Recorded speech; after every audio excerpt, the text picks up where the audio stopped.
Hello students and welcome to easy engineering concepts. और आज के इस वीडियो लेक्चर में मैं कवर करने वाला हूँ MCS 011 जून 2019 क्वेश्चन नंबर 4 का बी पार्ट। तो वीडियो शुरू करने से पहले मैं आप लोगों को बता दूं कि अगर आप इस चैनल पर नए हैं तो प्लीज़ इस चैनल को सब्सक्राइब करें, क्योंकि MCA और BCA से रिलेटेड जितने भी कोर्सेज हैं उन सब की वीडियोस इस चैनल पर अपलोड होने वाली हैं। तो चलिए वीडियो को शुरू करते हैं और देखते हैं कि क्वेश्चन है क्या। तो क्वेश्चन है, write a C program which display the number of lines in a given file. Question का मतलब है कि हमें एक सी प्रोग्राम लिखना है जो नंबर ऑफ लाइंस डिस्प्ले करेगा किसी भी पर्टिकुलर फाइल की। इट मीन्स ये प्रोग्राम एक फाइल लेगा और उस फाइल के अंदर जो कंटेंट है जितना भी है, तो उस कंटेंट की लेंथ मीन्स कितने वर्ड्स उसमें यूज हुए हैं, वो आउटपुट प्रिंट करेगा। ठीक है, तो चलिए अब क्वेश्चन के आंसर की ओर बढ़ते हैं। तो क्वेश्चन में सबसे पहले इंक्लूड studio.h, जो कि हमारी हेडर फाइल होती है। किसी भी पर्टिकुलर प्रोग्राम को शुरू करने से पहले जो हेडर फाइल हमें देनी होती है। ठीक है, देन उसके बाद void main, ये बेसिकली हर प्रोग्राम से पहले होता है और इस प्रोग्राम के पहले होने का इसका रीजन ये है क्योंकि ये एक मेन फंक्शन है। This is main function. अगर ये फंक्शन आप नहीं लिखेंगे तो आपका प्रोग्राम कभी भी कंपाइल नहीं होगा, ना कभी बिल्ड होगा। और अब इस लाइन में हमने यहां पर लिखा है फाइल एस्ट्रिक फाइल ptr। ये लाइन क्या करेगी? ये लाइन जो भी फाइल हम अपलोड करेंगे उस फाइल को इस वेरिएबल में स्टोर किया जाएगा, तभी इस वेरिएबल का डेटा टाइप फाइल का है। Store the file which we will upload. ठीक है, देन नेक्स्ट लाइन। तो सिंपल यहां पर इंटीजर टाइप का एक वेरिएबल बनाया है और इसको इनिशियलाइज कर दिया है with 0। So declare N integer data type with value initial value 0। ठीक, देन उसके बाद एक कैरेक्टर, दो वेरिएबल्स कैरेक्टर टाइप के हैं, एक कैरेक्टर टाइप का इंटीजर है। इट मींस कि ये वेरिएबल सिर्फ 40 एलिमेंट्स को ही अपने अंदर स्टोर कर पाएगा, 41 के बाहर नहीं कर पाएगा। 0 से लेकर 39 इंडेक्स तक ही वैल्यू को स्टोर कर पाएगा। ठीक है, एंड ये CHR ये नॉर्मल एक कैरेक्टर के लिए यूज किया है क्योंकि सी लैंग्वेज के अंदर स्ट्रिंग कीवर्ड नहीं होता है। तो यहां पर स्ट्रिंग या फिर आम भाषा में बोलूं तो वर्ड्स को लिखने के लिए हम कैरेक्टर्स का एरे लेते हैं। ठीक है, देन इसकी नेक्स्ट लाइन प्रिंट एफ आपको पता है कि मैसेज को स्क्रीन पे डिस्प्ले करवाने के लिए प्रिंट एफ का यूज होता है। Display the message on user screen. ठीक, देन उसके बाद स्कैनएफ क्या करता है ये भी आप सबको पता ही होगा कि स्कैनएफ यूजर से इनपुट लेता है। ठीक है, तो ये भी आपको पता है। देन इसके बाद यहां से एक नया फंक्शन इंट्रोड्यूस होता है और इस फंक्शन का नाम है fopen। अब ये फंक्शन क्या करता है? ये फंक्शन फाइल कैर, मतलब जो हमने फाइल ऊपर हम यूजर से ले रहे हैं उस फाइल को ओपन कर रहे हैं। इट मीन्स कि हमें क्या करना है, हमें जैसे कि मैंने बताया था कि हमें एक फाइल के अंदर जितने भी टेक्स्ट हैं, जितने भी कैरेक्टर्स या फिर स्ट्रिंग या फिर वर्ड्स हैं, उनको रीड करना है और रीड करके उनका काउंट प्रिंट कराना है। ठीक है, तो उसके लिए ये फंक्शन यूज होता है। एफ ओपन फंक्शन का मतलब होता है कि जो फाइल है, ओपन द गिवन फाइल। ठीक है, देन इस वेरिएबल का इस मेथड का जो फर्स्ट आर्ग्यूमेंट होता है वो हमारी फाइल होती है। ठीक है, देन ये जो सेकंड पैरामीटर हमने दिया हुआ है आर, इस आर का मतलब क्या है? इस आर का मतलब ये है कि हमें रीड करनी है। अब यहां पर रीड आर की जगह अगर मैं W कर दूं तो इट मीन्स होगा कि मुझे इस फाइल को ओपन करके इस फाइल के अंदर कुछ राइट करना है। ठीक है, तो हमारे केस में हमें सिर्फ रीड करना है, इसलिए यहां पर R लिखा हुआ है। ओके, देन गेट सी मेथड, ये क्या ले रहा है? ये एड्रेस ऑफ फाइल्स, और एक एक वेरिएबल को CHR में ये स्टोर करेगा। इट मीन्स इस मेथड की मदद से एक एक कैरेक्टर उठ के CHR में CHR वेरिएबल को डिनोट हो जाएगा। ठीक है, so denote comment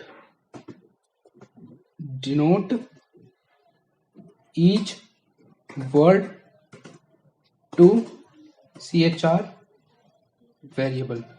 CHR variable जो कि कैरेक्टर टाइप का है, तो वो एक एक वर्ड को अपने अंदर स्टोर करता रहेगा।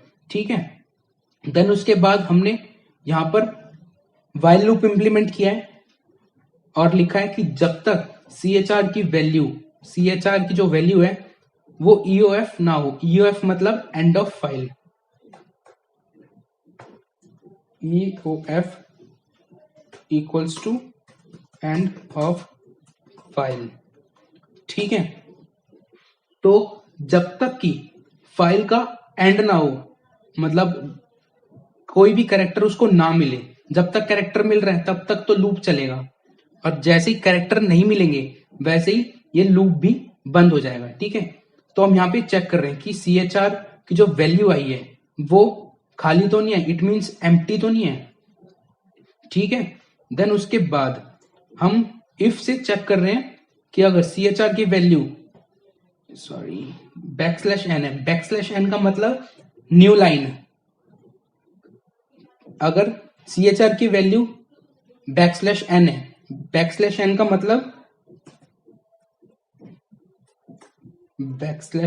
मतलब new line. n is used to display text in new line। ठीक है, तो अगर CHR की वैल्यू जो है वो \n के इक्वल है तो क्या होगा? तो काउंट लाइन्स जिसकी वैल्यू ऊपर 0 थी उसमें 1 प्लस हो जाएगा। इट मीन्स इस कोड के एग्जीक्यूट होने के बाद काउंट लाइन की वैल्यू हर बार इनिशियलाइज हो जाएगी। Initialize the value of count line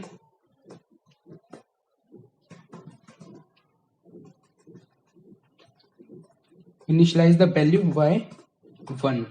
ठीक है, तो हर बारी जो काउंट लाइन की वैल्यू होगी उसके अंदर 1 प्लस हो जाएगा। इट मीन्स अगर यहाँ पर काउंट लाइन की वैल्यू 1 है और उसमें 1 ऐड होगा तो यहाँ पर 2 हो जाएगा। अब उसके बाद नीचे चलते हैं। ठीक, देन यहां पर भी वही कर रहे हैं, हम एक एक वर्ड को लेकर आ रहे हैं। ठीक है, क्यों लेकर, यहां पर क्यों अब ऐसा कर रहे हैं? हम यहां पे ऐसा कर रहे हैं, यहां से एक बार एक वैल्यू आई, उस वैल्यू को इनिशियलाइज हुआ, देन दोबारा इस मेथड के यूज से CHR की वैल्यू को मैं अपडेट कर रहा हूं। ठीक है, तो यहां पर सिंपली है कि अपडेट द वैल्यू और कैरेक्टर इन वेरिएबल। ठीक है, तो यहां पे CHR की वैल्यू चेंज हुई और ये दोबारा चेक होगी, और ये वैल्यू तब तक चेक होती रहेगी जब तक कि फाइल का एंड ना हो जाए। इट मींस CHR जब तक नल नहीं होगा तब तक ये कोड एग्जीक्यूट चलता रहेगा और ये राउंड एंड राउंड एग्जीक्यूट होता रहेगा और इस वेरिएबल की वैल्यू बढ़ती रहेगी। ठीक, देन उसके बाद जब ये कोड खत्म हो जाएगा, इस कोड के बाहर एग्जीक्यूट होगा कोड, देन ये मेथड यूज किया हुआ है। इस मेथड का मतलब है f क्लोज। जैसे ऊपर f ओपन था जिसका मतलब था कि फाइल को ओपन करना है, तो वैसे ही इस मेथड का मतलब ये है कि फाइल को हमने रीड कर लिया है, अब हमें फाइल क्लोज करनी है। ठीक है, तो ये मेथड क्या करता है, क्लोज द गिवन फाइल। ठीक है, देन यहां पर हमने फाइल क्लोज कर दी। इट मींस हमने फाइल के सारे लेंथ को काउंट कर लिया है। अब उसके बाद हम सिंपली क्या करेंगे, डिस्प्ले करवाएंगे मैसेज कि देयर आर 40 या फिर जितनी भी लाइंस होंगी आपकी किसी पर्टिकुलर टेक्स्ट फाइल में, उतनी फाइल्स की काउंट यहां पर डिस्प्ले हो जाएगा। %d के साथ रिप्लेस हो जाएगी ये वाली वैल्यू जो हर बारी हर लूप के साथ इनिशियलाइज हो रही थी। और इन अ फाइल कैर मतलब अगर मैं आपको इसका आउटपुट बताऊं तो इसका आउटपुट कुछ ऐसा होगा, आउटपुट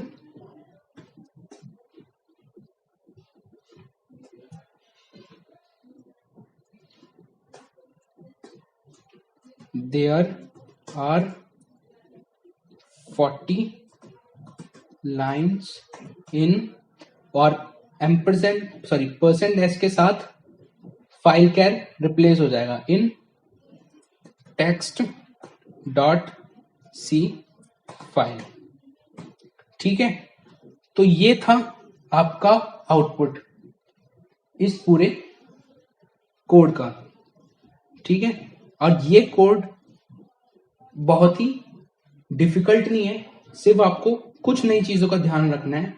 फॉर एग्जाम्पल फाइल, ये एक नया डेटा टाइप है जो कि क्या करता है, सिर्फ फाइल स्टोर करता है, फाइल का जो डेटा होता है उसको स्टोर करता है। देन यहां पर f ओपन जो क्या करता है कि किसी भी पर्टिकुलर फाइल को ओपन करता है और उसका मोड भी यूजर को प्रोवाइड करने देता है कि यूजर को रीड करना है, राइट करना है, उसके बेसिस पे हमारा यहाँ पर ये वेरिएबल या फिर आर्ग्यूमेंट चेंज होता रहेगा।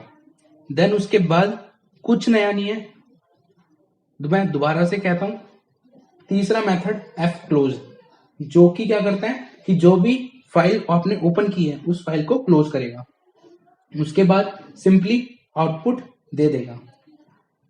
तो आज की इस वीडियो में बस इतना ही। अगर आपको ये वीडियो अच्छी लगी हो, समझ में आई हो, तो प्लीज वीडियो को लाइक करें, ज्यादा से ज्यादा शेयर करें, और आपके अगर कोई सजेशन हो तो प्लीज हमें कमेंट बॉक्स में जरूर बताएं। And don't forget to subscribe our channel. Thank you.